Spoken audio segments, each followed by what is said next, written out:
اللهم صل على محمد وآل محمد.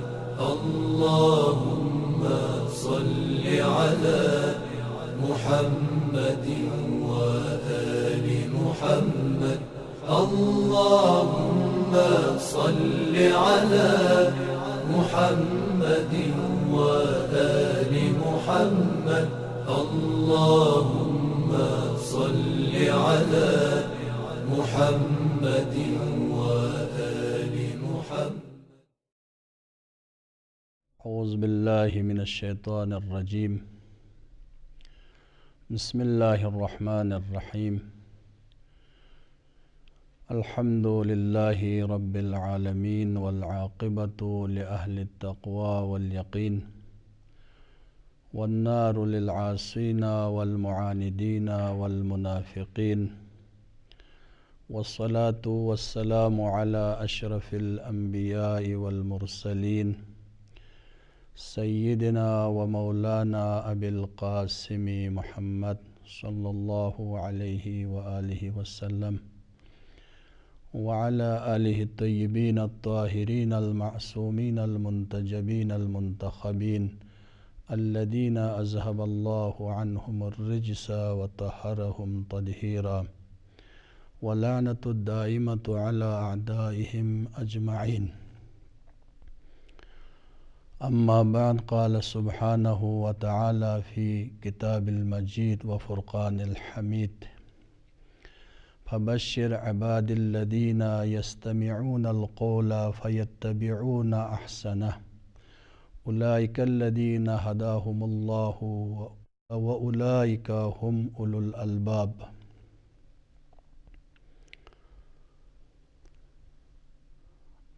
قرآن کی نظر میں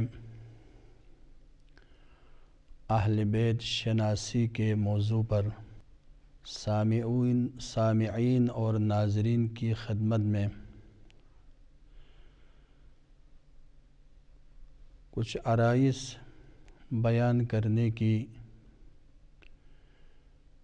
کوشش کر رہا ہوں. انشاءاللہ یہ ہماری گفتگو جو اپنے عقیدے میں اور اسلام شناسی اور اہل بیت شناسی کرنا چاہتے ہیں ان کے لیے مفید ثابت ہو. تو ہمارا موضوع ہے اہل بیت کرام قرآن مجید کی نگاہ میں. آج کی اس گفتگو میں آئندہ کے گفتگو کے مقدمے کے طور پر تحقیق کی ضرورت قرآن اور سنت کی روشنی میں کچھ مطالب بیان کرنا چاہتا ہوں.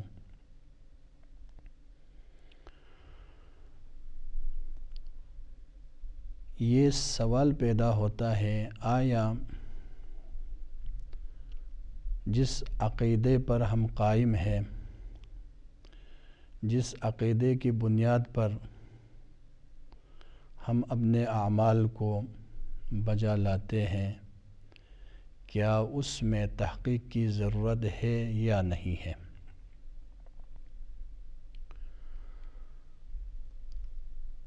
قرآن مجید میں سورہ زمر کی آیت نمبر 17 اور 18 میں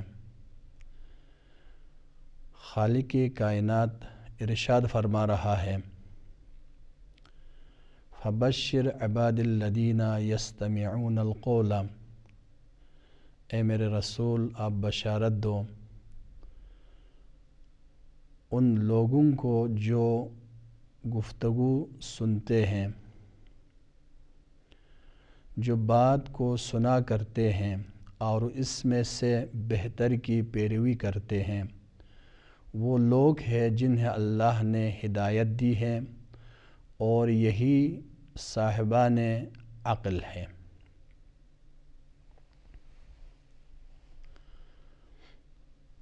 قرآن مجید کی اس آیت کی روشنی میں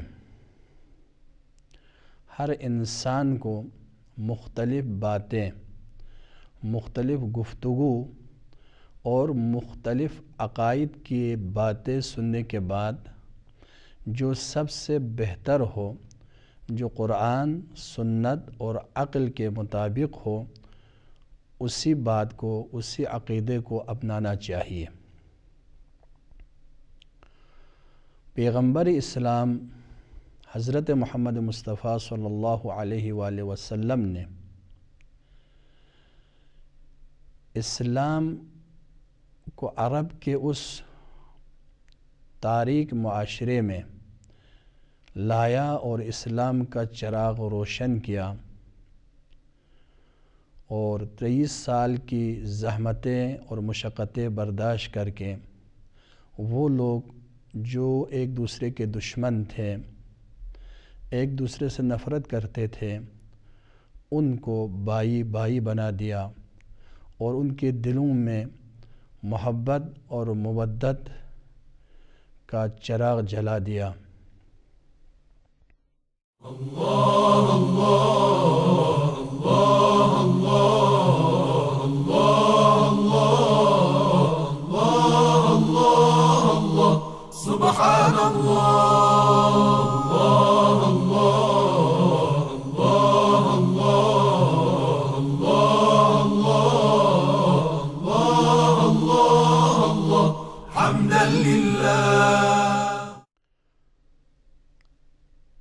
ہم سب کا، تمام مکاتب فکر کا یہ عقیدہ ہے، یہ اعتقاد ہے، اسلام ایک جاوید دین ہے، قیامت تک اس نے قائم رہنا ہے، اور اس کی تعلیمات، قرآن اور سنت کی تعلیم قیامت تک جاری رہے گی۔ پیغمبر اسلام کا پوری زندگی اور رسالت کی زندگی اور نبوت کی زندگی کو اگر ہم خلاصہ کریں تو 4 مقام اور مناصب میں ہم تقسیم کر سکتے ہیں۔ ایک پیغمبر کا مقام ہے مقام رسالت اور مقام تبلیغ۔ ما علی الرسول الا البلاغ۔ پیغمبر کا وظیفہ، پیغمبر کا کام یہ ہے کہ تعلیمات قرآنی کو، خدا کی باتوں کو لوگوں تک پہنچائے اور ان کو سمجھائے۔ پیغمبر کی یہ ذمہ داری تھی جو کچھ خدا کی طرف سے آئے لوگوں کو سمجھائے، اس کی تفسیر بیان کرے، اس کو تبیین کرے۔ سورہ نحل کی یہ آیت ہے کہ وَأَنزَلْنَا إِلَيْكَ الذِّكْرَ لِتُبَيِّنَ لِلنَّاسِ مَا نُزِّلَ إِلَيْهِمْ لَعَلَّهُمْ يَتَفَكَّرُونَ۔ ہم نے اس ذکر کو یعنی قرآن کو نازل کیا تجھ پر تاکہ تو لوگوں کو بیان کرے جو کچھ ان کی طرف نازل ہوا ہے، شاید یہ لوگ فکر کریں۔ پیغمبر کا تبیین آیات اور قرآن کی تفسیر کی ایک ذمہ داری، جب بھی لوگوں میں کوئی اختلاف ہو جائے تو اس اختلاف کو رفع کرنا تھا۔ وما انزلنا علیک الکتاب الا لتبین لهم الذی اختلفوا فیہ وہدی ورحمۃ لقوم یؤمنون۔ ہم نے آپ پر کتاب نازل کیا تاکہ آپ لوگوں کو بیان کرے جس میں وہ اختلاف کرتے ہیں، اور یہ رحمت ہے اور ہدایت اور رحمت ہے اس قوم کے لیے جو ایمان لائے ہیں۔ پس جو کچھ پیغمبر نے خدا کی طرف سے لایا ہے، ہماری یہ ذمہ داری، مسلمانوں کی یہ ذمہ داری ہے، بغیر کسی اعتراض، بغیر کسی عذر کے، بلا چون و چرا پیغمبر کے فرامین کو اخذ کرے اور اس پر عمل کرے۔ ما آتاکم الرسول فخذوہ وما نہاکم عنہ فانتہوا۔ جو کچھ رسول نے تمہیں دیا ہے اسے لے لو، اور جن چیزوں سے نہیں کی ہے ان سے روکو، کیونکہ پیغمبر اسلام وما ينطق عن الهوى ان هو الا وحی یوحی کے مالک ہیں، کوئی بات اپنی خواہش کے مطابق بیان نہیں کرتا، جو کچھ کہتا ہے وہ خداوند عالم کی وحی اور ان کی طرف سے کہتا ہے۔ یہ پہلا منصب ہے۔ دوسرا منصب اور مقام پیغمبر اسلام کا منصب قضاوت ہے، جس کے بارے میں قرآن مجید میں اشارہ ہوتا ہے فَإِن تَنَازَعْتُمْ فِي شَيْءٍ فَرُدُّوهُ إِلَى اللَّهِ وَالرَّسُولِ، کسی چیز میں جھگڑا کرے تو خدا اور رسول کی طرف اسے پلٹائے اور اس کا فیصلہ خدا اور رسول پر چھوڑے۔ اور اس کے بعد پیغمبر نے جو فیصلہ کیا ہے اسے سر تسلیم خم کرنا چاہیے، اور کسی کو یہ اختیار نہیں ہے کہ پیغمبر کے فیصلے کے خلاف کوئی بات کرے، حتیٰ کہ اس کے دل میں کوئی سوچ آئے۔ اسی لیے قرآن مجید نے فرمایا ہے تیرے پروردگار کی قسم، یہ لوگ ایمان نہیں لائے ہیں یہاں تک جن چیزوں میں وہ لوگ جھگڑے کرتے ہیں اور تمہارے فیصلے کے مطابق کرنے کے بعد ان کے دلوں میں کوئی حرج، کوئی اعتراض، کوئی اشکال پیدا نہ ہو۔ وَيُسَلِّمُ تَسْلِيمًا، اور اس فیصلے کو سر تسلیم خم کرے۔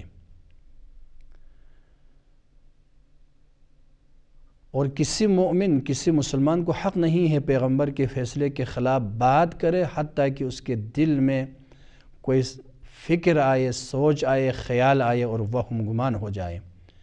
وَمَا كَانَ لِمُؤْمِنٍ وَلَا مُؤْمِنَةٍ إِذَا قَضَى اللَّهُ وَرَسُولُهُ أَن يَكُونَ لَهُمُ الْخِيَرَةُ مِنْ أَمْرِهِمْ وَمَنْ يَعْصِ اللَّهَ وَرَسُولَهُ فَقَدْ ضَلَّ ضَلَالًا مُبِينًا۔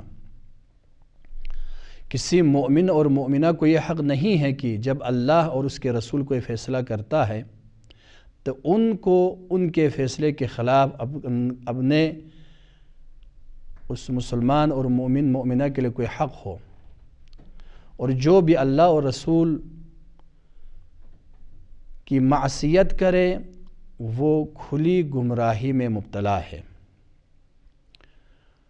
تیسرا منصب ریاست اور حاکمیت ہے۔ پیغمبر اسلام نے مدینہ میں تشریف لانے کے بعد پہلا جو کام کیا وہ حکومت اسلامی کا قیام تھا۔ خالق کائنات نے پیغمبر کی اطاعت، پیغمبر کی پیروی کو ہر ایک پر واجب قرار دیا ہے۔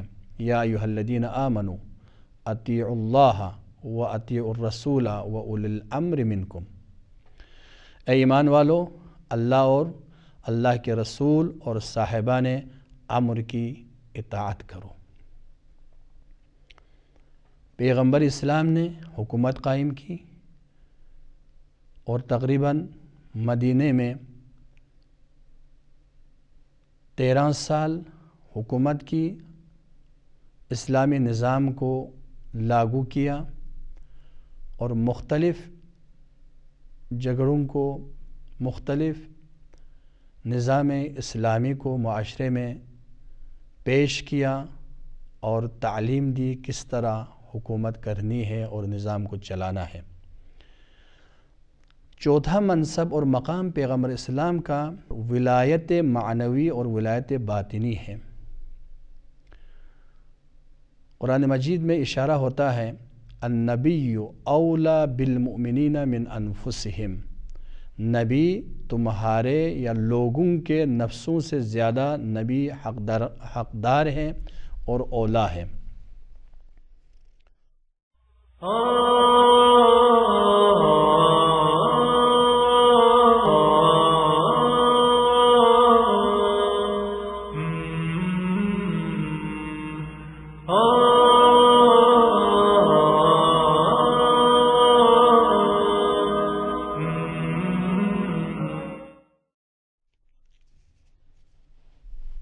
اسلام ایک جاودانی مذہب ہے، قیامت تک اس نے قائم رہنا ہے۔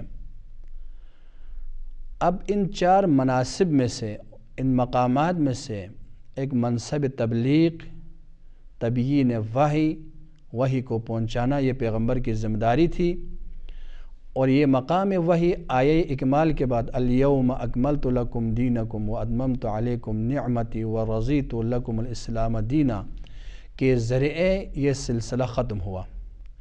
لیکن باقی 3 مناصب، منصب قضاوت، منصب ریاست عامہ اور حاکمیت، اور منصب ولایت معنوی اور باطنی، یہ پیغمبر کے بعد بھی جاری ہیں، یہ ختم نہیں ہوا ہے۔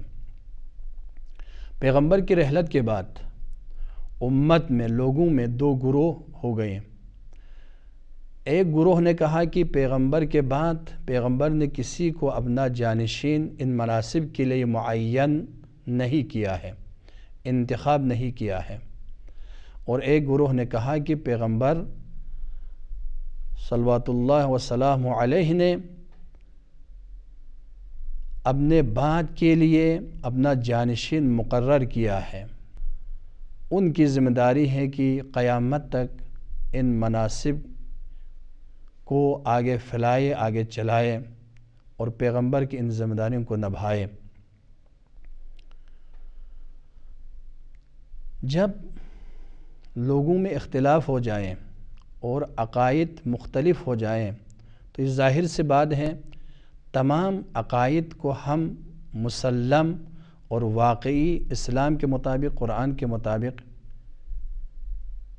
صحیح نہیں سمجھ سکتے۔ کیوں؟ چونکہ قرآن کا ایک عقیدہ ہے، سنت کے مطابق وہی عقیدہ صحیح ہے جو قرآن اور سنت کے مطابق ہو۔ لہٰذا کسی مذہب، مکتب یا عقیدے کو میں نے اپنایا ہے، آپ نے اپنائے ہیں، تو ضروری ہے کہ اس میں تحقیق کریں۔ قرآن سنت میں مذہب اور عقیدے کی تحقیق پر تاکید ہوئی ہے۔ شیعہ اور سنی دونوں کا یہ اتفاق ہے۔ پیغمبر اسلام نے فرمایا تفترق امتی علی 73 فرقہ، میری امت کے 73 فرقے بنیں گے۔ اہل سنت کے معروف اور مشہور عالم دین جناب ابو موسیٰ ترمذی کہتا ہے کہ یہ حدیث حسن ہے۔ حاکم نشاپوری کا کہنا ہے یہ حدیث صحیح ہے، اور دوسری روایت میں بھی جسے ترمذی نے نقل کیا ہے تفترق امتی علی 73 ملتا کلہم فی النار الا ملت واحدہ۔ سنن ترمذی جلد نمبر 4 صفحہ نمبر 135، حدیث نمبر 2779۔ اسلام کے جتنے بھی فرقے ہیں سب نے ادعا کیا ہے کہ جو فرقہ ناجیہ پیغمبر اسلام نے فرمایا ہے وہ ہمارا مذہب اور ہمارا مکتب ہے۔ تو اب جس مذہب اور مکتب کو میں نے اختیار کیا ہے یا آپ نے اختیار کیا ہے، آپ کے پاس دلیل ہونا چاہیے آپ کا جو مکتب ہے یا مذہب ہے وہ صحیح ہے، وہ پیغمبر کے فرمان کے مطابق، قرآن کے فرمان کے مطابق ہے۔ ایک اور روایت جو شیعہ اور سنی دونوں نے متفقہ طور پر نقل کیا ہے، وہاں پر فرماتے ہیں کہ پیغمبر اسلام کی یہ حدیث من مات ولیس فی عنقہ بیعۃ مات میتۃ جاہلیہ، کوئی اس دنیا سے چلے جائے، مر جائے، لیکن اس کے گردن پر بیعت نہ ہو تو اس کی موت جاہلیت کی موت ہے۔ صحیح مسلم نے اپنے کتاب صحیح میں نقل کیا ہے، جلد نمبر 6 صفحہ نمبر 22، حدیث نمبر 4686۔ اس حدیث کو مختلف شکلوں میں، صورتوں میں اہل سنت کے معتبر کتابوں میں نقل ہے۔ من مات بغیر امام مات میتۃ جاہلیہ، مسند احمد جلد نمبر 4 صفحہ نمبر 96۔ جو بھی اس دنیا سے چلے جائے، مر جائے اور بغیر امام کے مر جائے تو اس کی موت جاہلیت کی موت ہے۔ اور صحیح مسلم کی جلد نمبر 6 صفحہ نمبر 3 اور حدیث نمبر 4598 میں یہ حدیث نقل ہے، ان ھذا الامر لا ينقضي حتى يمضي فيهم 12 خلیفہ، یہ اسلام کامل نہیں ہوگا، تمام نہیں ہوگا مگر یہ کہ اس میں 12 خلیفے گزر جائیں۔ اب ضرورت اس بات کی ہے ان 73 فرقوں میں سے صحیح فرقہ کون سا ہے جو قرآن و سنت کے مطابق ہو؟ وہ امام کون ہے جس کی بیعت ہمارے گردنوں پر ہونے چاہیے؟ اگر اس کی بیعت نہ کریں اور اس امام کی امامت کا عقیدہ کے قائل نہ ہو جائے تو ہماری موت جاہلیت ہے۔ وہ 12 خلیفہ اور 12 جانشین کون ہے اس کو پہچانا بہت ضروری ہے، دلیل کے ساتھ، قرآنی دلیل، حدیثی دلیل اور عقلی دلیل کے ساتھ پہچانا ضروری ہے۔ ان حدیثوں اور روایات کا اہل سنت کچھ اور معنی کرتے ہیں، شیعہ کچھ اور معنی کرتے ہیں، لہذا ضروری ہے قرآن و سنت کی روشنی میں ہم تحقیق کریں کہ دین کو کس سے اور کہاں سے لینا چاہیے۔ جب شیعہ کا دعویٰ ہے اہل بیت کرام ہی سے دین کو، مذہب کو اور عقیدے کو، فقہ کو، تعلیمات قرآن اور تعلیمات سنت کو لینا چاہیے، تو اہل بیت کون ہیں؟ اور یہ شیعہ کا عقیدہ ہے پیغمبر اسلام کے بعد دین کو، مذہب کو، تعلیمات قرآنی کو اہل بیت ہی سے لینا چاہیے، اور اہل سنت کا عقیدہ ہے کہ پیغمبر اسلام کے بعد تمام صحابہ مساوی ہے، جس سے دین کو لے لے، مذہب کو لے لے، اسلامی مسائل کو پوچھے اور اس پر عمل کرے، صحیح ہے۔ لہٰذا ہمیں چاہیے، میں بے عنوان شیعہ یا بے عنوان سنی اپنے عقیدہ کا دفاع نہیں کرنا چاہتا ہوں، میں یہ چاہتا ہوں کہ تمام مذاہب کے مقدسات کا احترام رکھتے ہوئے، احترام کرتے ہوئے، جو کچھ میں نے قرآن اور سنت سے سمجھا ہے اور قرآن سنت جس چیز کو ہمارے لیے بے عنوان رہنما امام معین ہے، اسی کو قرآن کی روشنی میں، سنت کی روشنی میں، اہل سنت کے معتبر کتابوں کی روشنی میں سامعین اور ناظرین کی خدمت میں پیش کروں، تو ہمیں چاہیے کہ جس عقیدے پر قائم ہے وہ عقیدہ بلا دلیل نہ ہو، چونکہ عقیدہ ایک ایسی چیز ہے جس کے لیے دلیل ہونی چاہیے، بغیر دلیل کے وہ عقیدہ نہیں ہے۔ لہٰذا خلاصہ کلام یہ ہوا کہ پیغمبر اسلام کے بعد جب مسلمانوں میں اختلاف ہو گیا اور مسلمان 2 گروہوں میں بڑھ گئے، ایک نے کہا کہ اسلام کو، دین کو پیغمبر کے بعد جس سے لے لے کافی ہیں، اور ایک گروہ جسے شیعہ کہا جاتا ہے، ان کا کہنا، ان کا عقیدہ یہ ہے کہ دین کو، اسلام کو، قرآن کی تفسیر کو صرف اہل بیت ہی سے لینا چاہیے، جو دروازے اہل بیت سے ہٹ جائے اس کا مکتب اور اس کا عقیدہ اس حدیث کا مصداق ہے جس میں فرمایا ہے کہ مختلف فرقے ہوں گے، ان میں سے صرف ایک فرقہ ناجی ہے۔ شیعہ کا عقیدہ یہ ہے کہ وہ ناجی فرقہ مکتب اہل بیت ہے، اہل بیت کا فرقہ ہے۔ لہٰذا آئندہ ہم یہ کوشش کریں گے کہ اہل بیت کون ہے، ان اہل بیت کا مصداق کیا ہے، قرآن مجید لغت میں اہل بیت کا مصداق کیا بیان ہوا ہے، اور قرآن میں اہل بیت کسے کہتے ہیں۔